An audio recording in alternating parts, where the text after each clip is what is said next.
there, kids. I'm out in the local woods in a spruce white pine forest this morning. You can see there's lots of needle duff on the forest floor. And I'm out because it's rained hard this week 3 times. And when that happens in the summer months, the chanterelle mushrooms fruit. And today I'm finding just the very first ones coming up, so I want to share that with you. Here we go. Here we are in the mixed white pine, which we see in front of us, and spruce forest. And if we look down on the ground, it's very easy to spot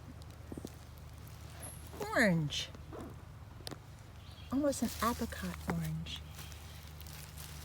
And here we have our very first chanterelle mushrooms fruiting.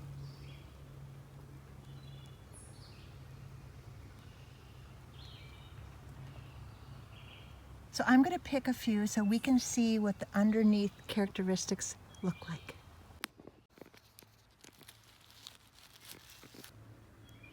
The chanterelle is this peach color on the cap, and even underneath the cap there are ridges, blunt ridges that sometimes are wrinkly, but they are not true knife-edge sharp gills like in most agaric mushrooms.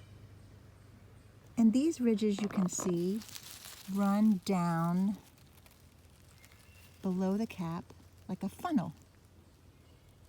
We call these decurrent ridges. They run down the stalk, and the stalk is called a stipe.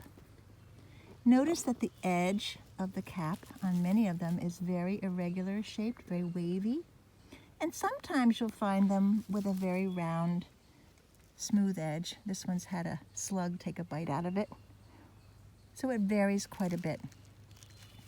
These are actually a little bit old. They've been out through a couple of rains, and on this one we can see lots of holes in the cap. When I cut that open, I'll show you the fly larvae that lay their eggs inside the mushroom, and the larvae hatch and start eating the flesh of the mushroom.